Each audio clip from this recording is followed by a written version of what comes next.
moved closer to China when in fact we've seen the opposite effect. The entire world is calling the United States of America, not China, because they need our markets, they need our consumers, and they need this president in the Oval Office to talk to them. And that's exactly why more than 75 countries have called, because the United States of America is the best place in the world to do business. And as the president has shown great courage, as the secretary has said, in choosing to retaliate against China even higher. Elena, go ahead. Hi, thank you, Treasury Secretary Bassett. Can you explain more of the decision-making on what feels like a reversal here? I mean, just these went into effect less than 15 hours ago, these tariffs. Why the pause now? What led to that? No. Again, President Trump created maximum negotiating leverage for himself, and which tariffs went into effect 15 hours ago? The ones that we have lowered went into effect a week ago. They were announced a week ago, and we have just been overwhelmed by the response from mostly our allies who want to come and negotiate in good faith. So we are expecting them to come with their best deal. As I said a week ago today, don't retaliate, hold your ground, let's see what happens. And China, they kept escalating, and now they have 125% tariffs that will be effective immediately. Mr. Secretary, go ahead. Mr. Secretary, thanks so much for doing this. The 90-day pause on the reciprocal tariffs, is that because of the whiplash that we've been seeing across the financial markets? How much was, what we saw in the stock markets, a part of this decision? No, it's because because of the large number of inbounds, we've had more than 75 countries contact us, and I imagine after today there will be more. So it is just a processing problem. Each one of these solutions is going to be bespoke. It is going to take some time, and President Trump wants to be personally involved. So that's why we're getting the 90-day pause. Secretary, there was a tweet that you and Secretary Lutnick were in the Oval Office with the president talking about this. Can you talk about what that conversation was like and what you guys said to one another that led to the decision?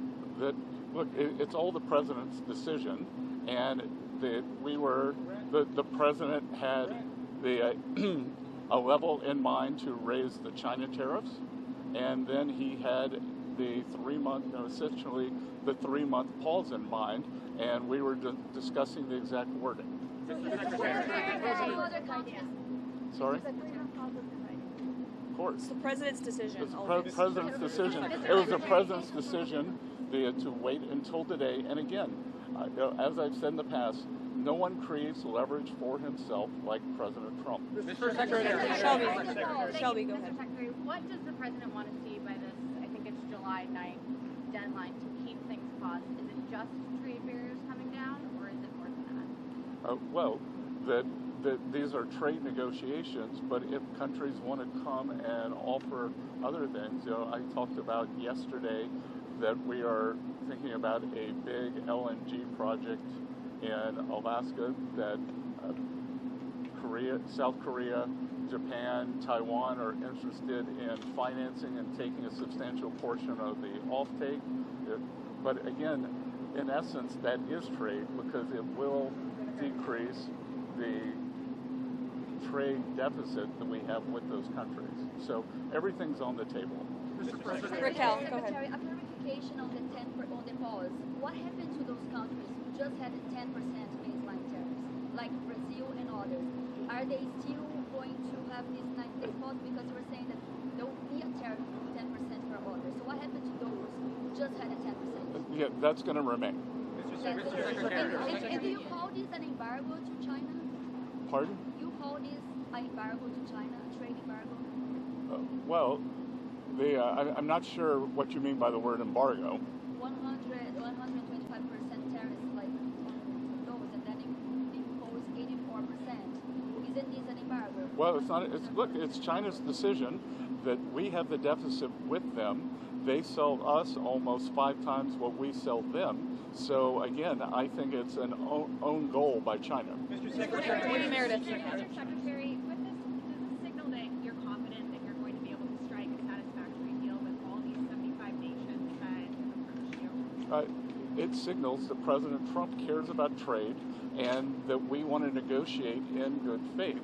And as I said, each one of these is going to be a separate, bespoke negotiation So we are confident that having seen the other side of where this could go, and it was like I said last week, the market didn't understand.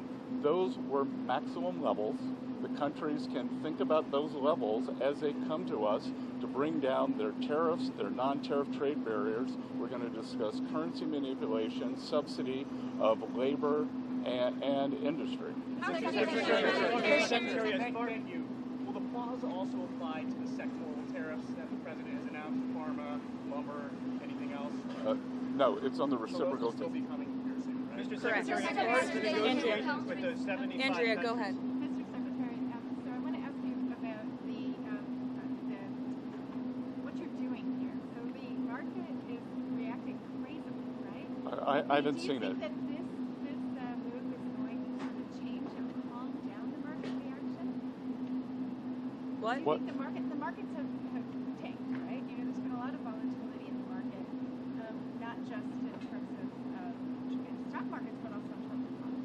So will this move, in your mind, do you anticipate that this is going to calm the markets down? Well, I think what we've seen, I think the willingness by more than 75 countries to come and negotiate, I think now the market understands that everything they saw last Wednesday was a ceiling, and now we have a 10% temporary floor, and I think the market, my 35 years in the market, I always wanted certainty, so I think we've got more certainty. But Mr. Secretary, why do Maggie, go ahead. Mr. Secretary, why do people assume this is the last word? The president began this morning saying, "Be cool." 5 hours later, he announces a new policy. Why will investors in the market assume that this is it? Because again, as I said, we've given 90 days, and the only certainty we can provide is that the U.S. is going to negotiate in good faith, and we assume that our allies will too. And in terms of certainty,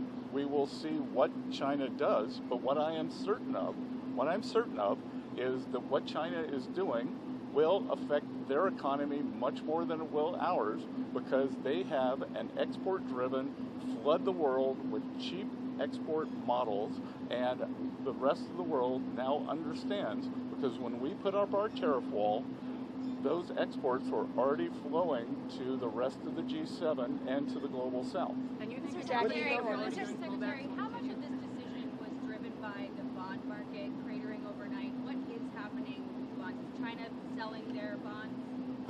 I have nothing that says that, and we actually had quite a good 10-year auction today, and all this was, again, this was driven by the president's strategy. He and I had a long talk on Sunday, and this was his strategy all along, and that, you might even say that he goaded China into a bad position. They responded. They have shown themselves to the world to be the bad actors, and we are willing to cooperate with our allies and with our trading partners who did not retaliate. It wasn't a hard message. Don't retaliate. Things will turn out well. what's your message to There's a Politico article Mr. saying that Secretary, the countries were getting these calls back. negotiations with these 75 countries, how long will that take? Will it be a matter of weeks? Will it be a matter of months? Do you expect financial markets to be stable during that time period? Well, we've started with a 90-day pause, and we will see if more countries turn up, what will happen. But we have a meeting with Vietnam today, and we have one of the largest trade deficits with them, so I'm hoping it will move in a good direction. I was at the Japanese ambassador's house last night for the Cherry Blossom Festival, which was quite festive, and he and I had a good chat. They are going to send a deal team over. So we'll see. These are complicated negotiations. These are imbalances that have taken decades to create. But I think having seen the maximum level that Donald Trump is willing to go to, President Trump has created this negotiating leverage. Excuse me, everybody. Excuse me.